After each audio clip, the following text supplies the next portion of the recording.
बानू जी, बहुत बहुत स्वागत है आपका।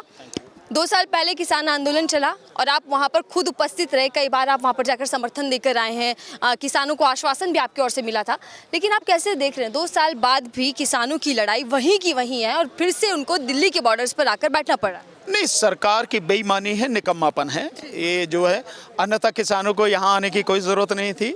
जब जो पहला किसान आंदोलन स्थगित किया गया 3 कृषि कानूनों के वापस होने के बाद, तो सरकार के साथ जो समझौता हुआ था, सरकार को उसी समय, अब तब से लेकर अब तक 2 साल हो गए, उसी समय जो है एक कमेटी जिस बनाने की बात कही थी कि भाई एमएसपी के लिए कमेटी बनाएंगे। हालांकि कमेटी बनाने की कोई ज़रूरत ना कल थी, ना आज है, ना आगे है, क्योंकि बीजेपी ने अपने घोषणा पत्र में भी उसको डिक्लेयर किया और बहुत साफ है कि जो स्वामीनाथन कमीशन की जो रिपोर्ट है, उस स्वामीनाथन कमीशन की रिपोर्ट के हिसाब से एमएसपी तय करनी थी, एमएसपी देनी थी, उसको कानून बना के जो है लागू करना था।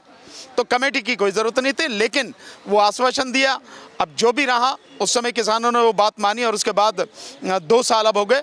तो ये काम सरकार को पहले ही करना था, जो सरकार ने नहीं किया और उसी की वजह से किसानों को आना पड़ा। लेकिन सर, जो तस्वीरें सामने आ रही हैं, आंसू गैस के गोले या रबड़ गन का जो इस्तेमाल किया जा रहा है, कितना सही मानते हैं? वकील के तौर पर क्या आप कुछ कहना चाहते हैं? केवल सही की बात कर रहे हैं। इससे बड़ा जघन्य अपराध कोई नहीं होगा कि आप अन्नदाता के ऊपर, आप उसके रास्ते में आप कीलें बिछा रहे हैं, आप दीवारें खड़ी कर रहे हैं, मतलब कंक्रीट की दीवारें खड़ी कर रहे हैं, और 2 मतलब वो लगा के जो बैरिकेड है वो लगा के उसके बीच में आप भरे दे रहे हैं, मतलब पूरा कंक्रीट भरे दे रहे हैं। उनको इस तरह से रोकने की कोशिश कर रहे हैं जैसे आपके बाप की सड़क है ये। मतलब ये जो है नेशनल हाईवेज हैं, हरियाणा गवर्नमेंट उसको रोक रही है। कैसे रोक सकते हो आप नेशनल हाईवेज को? सो आप जिस तरह से उनको रोक रहे हो, उनका अपमान कर रहे हो, उनके साथ में व्यवहार कर रहे हो, ये एक बहुत बड़ा गंभीर अपराध है। सरकार को ये ना करके किसानों से बात करनी चाहिए, बैठ के बात करनी चाहिए, और उसके ऊपर से आप हमला कर रहे हैं, आंसू गैस के गोले छोड़ रहे हैं। आप जो है रबड़ की गोलियां, केवल रबड़ की गोली नहीं, एसएलआर से भी गोली चलाई गई है वहाँ पर बाकायदा।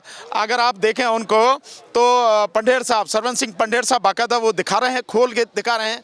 ये सारी की सारी चीज़ें जो की जा रही हैं, इससे बड़ा अपराध और क्या होगा?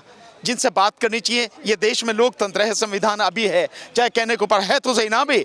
सो आपको उनसे बात करनी चाहिए, जिनसे बात करनी चाहिए, जिनकी बात माननी चाहिए। आप उन पर गोलियां चलवा रहे हैं, आप, इससे बड़ा अपराध क्या होगा? अन्नदाता के प्रति जो हम देख रहे हैं, प्रशासन का जो रवैया है, जो तैयारियां हैं, जो सख्ती वो बरत रही है और एक के बाद एक जो बड़ा एक्शन लिया जा रहा है, ये क्या कुछ दर्शा रहा है? क्या लोकतंत्र वाकई खत्म होता जा रहा है? नहीं, गुंडे राज कर रहे हैं और गुंडे गुंडागर्दी ही कर सकते हैं, इससे अलावा कुछ नहीं कर सकते। ये गुंडागर्दी है, ये शासन नहीं है, ये प्रशासन नहीं है, ये लोकतंत्र नहीं है, ये गुंडागर्दी है। और गुंडे अपनी असली फॉर्म में आके अब गुंडागर्दी दिखा रहे हैं कि हम अन्नदाता को अपनी गुंडागर्दी के माध्यम से रोक सकते हैं। सीधा सीधा ये है और कुछ नहीं है ये। लेकिन सर, प्रशासन भी कह रहा है, खट्टर सरकार भी कह रही है कि किसानों का ये रवैया जो है वो ठीक नहीं है, तरीका ठीक नहीं है। क्या तरीका? बातचीत होनी चाहिए। क्या बातचीत होनी चाहिए? 2 साल से तुम कहां से, किसमें थे? तो बिल में घुसे हुए थे 2 साल से। जो तुम्हारी जिम्मेदारी थी वो तुम्हें करनी थी, और खट्टर से तो कोई लेना देना नहीं है। खट्टर क्यों बीच में आ रहा रास्ते में? क्या खट्टर को हुक्म दिया उसके आका ने कि इनको आने नहीं देना, रोकना है बीच में ही, चाहे कुछ भी करना पड़े, और वो आका का हुक्म मना रहा है? खट्टर की औकात क्या है कौन खट्टर? खट्टर जो नेशनल हाईवेज को रोक रहा है, नेशनल हाईवे को खट्टर कैसे रोक सकता है?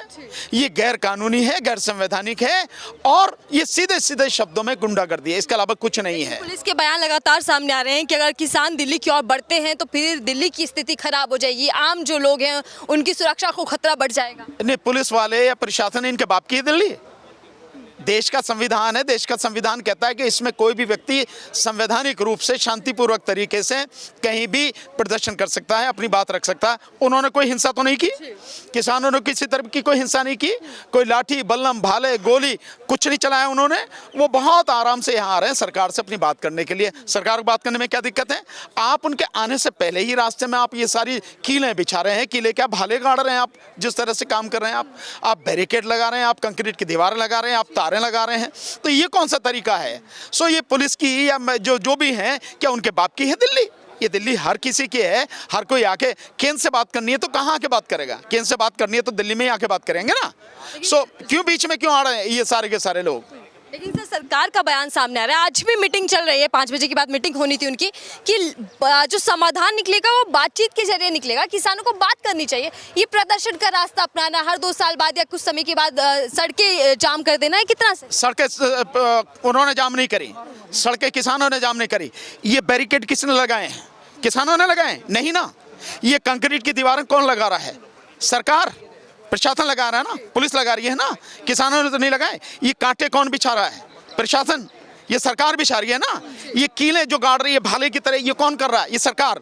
तो रास्ता कौन रोक रहा है? ये खाई कौन खोद रहा है? ये नदियां, जिन नदियों में पानी नहीं आता कभी, उन नदियों को खोद के गड्ढे भरे जा रहे हैं और उनमें पानी छोड़ा जा रहा है। ये कौन कर रहा है?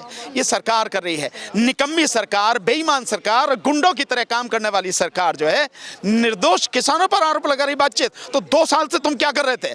जो बातचीत पहले ही हो गई थी, सरकार के पाले में गेंद थी, सरकार को काम करना था। 2 साल से काम क्यों नहीं किया सरकार ने? और जब काम नहीं करोगे, आप बात नहीं मानोगे, तो किसान के पास से किसी के भी पास रास्ता क्या, वो जाके गए भाई बात सुना हमारी, यही तो कहने की बात कर रहे हैं। और क्या कह रहे हैं वो? सर आपका क्या मानना है कि आखिर सरकार किसानों के रास्ते में क्यों इतनी अड़चनें पैदा कर रहा है, क्यों इतनी रुकावटें? भाई गुंडे हैं, सरकार नहीं है। सरकार में बैठे हुए जो लोग हैं, चाहे नीचे से ऊपर तक जो भी हैं, ये गुंडे हैं, छटे हुए। और गुंडे, इनको इसलिए डर नहीं है जनता का, क्योंकि ये ईवीएम से जीत के आते हैं। अगर ये जनता की वोटों से जीत के आते, जनता की वोटों का इन्हें डर होता, लेकिन जनता की वोटों से तो जीत के नहीं आते। इनके पास है मशीन, मशीन से ही जीत के आते हैं।